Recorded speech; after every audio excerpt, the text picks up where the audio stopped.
ಕುದೀತಾ ಇದೆ. ಇನ್ನ ಮಾಳ್ವಿಕನ ನನ್ನಿಂದ ಸಹಿಸ್ಕೊಳ್ಳೋದಕ್ಕಾಗಲ್ಲ. ಆ ಪುಟ್ಟ ಮಗುಗೆ ಮಾನಸಿಕ ಹಿಂಸೆ ಕೊಡ್ತಿದ್ದಾಳೆ.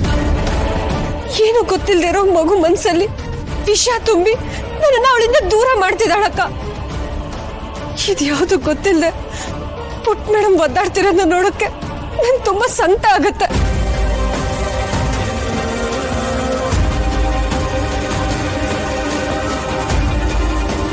ನನಗ್ ಚೆನ್ನಾಗ್ ಗೊತ್ತು ಅಕ್ಕ, ಮಾಳ್ವಿಕ ಇದನ್ನೆಲ್ಲ ಮಾಡ್ತಿರೋದು ನನ್ ಮೇಲಿರೋ ಸೇಡ್ನ ತೀರ್ಸ್ಕೊಳ್ಳೋದಕ್ಕೆ, ನನ್ನ ನೋಯ್ಸಕ್ಕೆ ಪುಟ್ ಮೇಡಮ್ನ ಅಸ್ತ್ರವಾಗಿ ಬಳಸ್ತಿದ್ದಾಳೆ.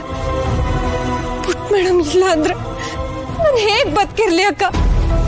ಪುಟ್ ಮೇಡಮ್ನ ಬಿಟ್ಟು ನಂಗೆ ಇರಕ್ ಆಗಲ್ಲ ಅಕ್ಕ. ಅವಳೇ ನನ್ನನ್ನು ದ್ವೇಷ ಮಾಡಿದ್ರೆ ನಾನು ಹೇಗಿರ್ಲಿ?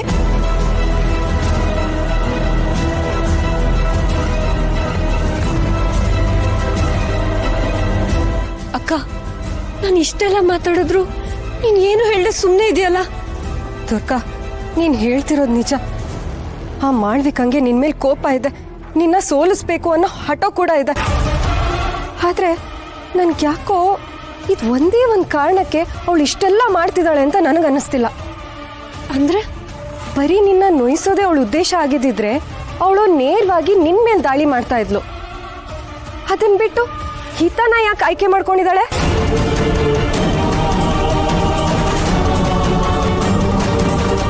ಆ ಮಗುನ ಮುಂದೆ ಬಿಟ್ಟು ಇಡೀ ಮನೆ ನೆಮ್ಮದಿ ಹಾಳು ಮಾಡೋದಕ್ಕೆ ನೋಡ್ತಿದ್ದಾಳೆ ಅಂದ್ರೆ ಇದ್ರ ಹಿಂದೆ ನಮಗೆ ಗೊತ್ತಿಲ್ದಿರೋ ದೊಡ್ಡ ವಿಷಯನೇ ಇದೆ ದುರ್ಗಾ.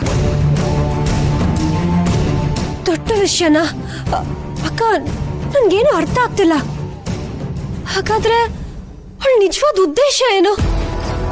ಪುಟ್ ಮೇಡಮ್ನ ಈ ರೀತಿ ಬಳಸ್ಕೊಳ್ಳೋದ್ರಿಂದ ಅವಳಿಗೆ ಏನ್ ಸಿಗುತ್ತೆ ಅಕ್ಕ? ಅದನ್ನೇ ನಾನು ಯೋಚನೆ ಮಾಡ್ತಿದ್ದೀನಿ ದುರ್ಗಾ.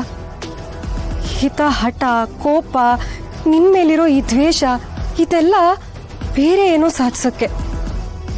ಆ ಮಾಳ್ವಿಕ ಬೇರೆ ಏನೋ ಸತ್ಯ ಮುಚ್ಚಿಡ್ತಿದ್ದಾಳೆ ಅಂತ ನನಗೆ ಅನಿಸ್ತಿದೆ. ಅದಕ್ಕೆ ನಮ್ ಹಿತಪುಟಿನ ಬಲಿ ಪಶು ಮಾಡ್ಕೋತಿದ್ದಾಳೆ. ಅಕ್ಕ, ನೀನ್ ಹೇಳ್ತಿರೋದನ್ನ ಕೇಳ್ತಿದ್ರೆ ನಂಗೆ ಯಾಕೋ ತುಂಬಾ ಭಯ ಆಗ್ತಿದೆ. ಭಯ ಪಡ್ಕೋಬೇಡ ದುರ್ಗಾ. ಪೂರ್ತಿ ಸತ್ಯ ಏನು ಅಂತ ನಮ್ಗಿನ್ನೂ ಗೊತ್ತಿಲ್ಲ.